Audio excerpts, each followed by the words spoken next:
যোৱা কিছুদিন ধৰি দেখা গৈছে যে অসমৰ লগতে গুৱাহাটী মহানগৰীৰ বিভিন্ন জেগাত যিবিলাক চাইবাৰ ক্ৰিমিনেলছ আছে সিহঁতে তাৰমানে ৰাইজৰ দুৰ্বলতা লৈ পেলাই যথেষ্টখিনি কাম কৰা দেখা গৈছে।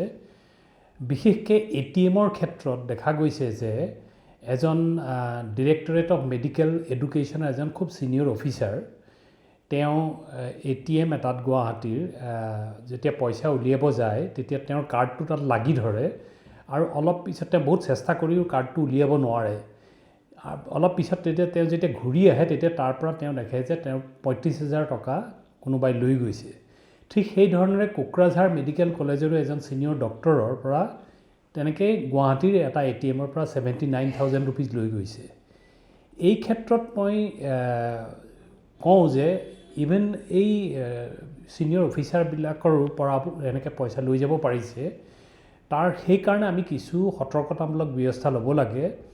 প্ৰথম কথা হ'ল এনেকুৱা ধৰণৰ ঘটনা ঘটাৰ লগে লগে আচলতে যিটো বেংকৰ সেইটো ATM আচলতে সেই ATMটো অৰ্থাৎ যিজন মানুহৰ বেংকত একাউণ্ট নাম্বাৰ থাকে সেই বেংকৰ নাম্বাৰটো তেওঁলোকে সদায় নিজৰ লগত ৰাখিব লাগে, যাতে তেওঁ সেই কাৰ্ডটো তেনেকুৱা ধৰণেৰে লাগি গ'লে তেওঁ লগে লগে বেংকক ফোন কৰিব পাৰে আৰু বেংকে যাতে এই সংক্ৰান্তে বিহিত ব্যৱস্থা লয়।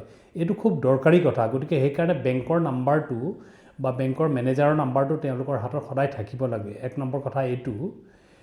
আৰু 2 নম্বৰ কথা, এইবিলাক যিহেতু চাইবাৰ ক্ৰাইমৰে এটা অংশ বিশেষ, সেইকাৰণে যিটো চাইবাৰ ক্ৰাইম হেল্পলাইন আছে আচলতে 1930 বুলি কয়, সেই 1930ত ইনভেৰিয়েবলি তেওঁলোকে এইটো জনাব লাগে। এইটো জনালে কি হয়, লগে লগে তেতিয়া গোটেই দেশতে যিটো সুৰক্ষা প্ৰক্ৰিয়া সেইটো অলপ এনহেন্সড হৈ যায় আৰু লগে লগে পুলিচে এই সংক্ৰান্তে বিহিত ব্যৱস্থা ল'ব পাৰে। ইয়াৰ বাহিৰেও আচলতে প্ৰত্যেকখন ৰাজ্যৰে একোজন বিষয়াক এনেকুৱা ধৰণৰ চাইবাৰ ক্ৰাইম ৰোধৰ কাৰণে নোডেল অফিচাৰ হিচাপে ৰখা হৈছে।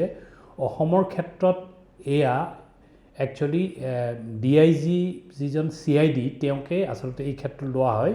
গতিকে তেওঁৰ এটা এইটো কি বুলি কয় ইমেইল আছে আচলতে dig-cid@assampolice.gov.in এই হেৰিটোত তেওঁলোকে লগে লগে এইটো মেইল কৰি তেওঁক জনাব লাগে।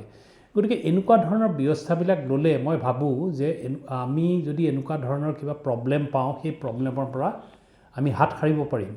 ইয়াৰ বাহিৰেও national cyber crime reporting portal বুলিও এটা আছে, যিটো আপোনালোকে আমাৰ মিনিষ্ট্ৰী অফ হোম এফেয়াৰ্ছৰ যিটো ৱেবছাইট আছে সেই ৱেবছাইটলৈ গ'লে যিটো কয় cybercrime.gov.in সেইটোত গ'লেই তেতিয়া তাৰ সম্পৰ্কে বিস্তৃত বিৱৰণ পাব আৰু তাত কেনেকুৱা ধৰণেৰে এনেকুৱা ধৰণৰ চাইবাৰ ক্ৰাইম হ'লে ৰোধ কৰিব পাৰি সেই সম্পৰ্কে বিহিত ব্যৱস্থা দিয়া আছে আৰু এডভাইজৰী কিছুমান দিয়া আছে।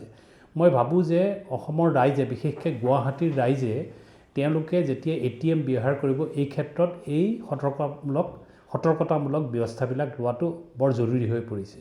ধন্যবাদ।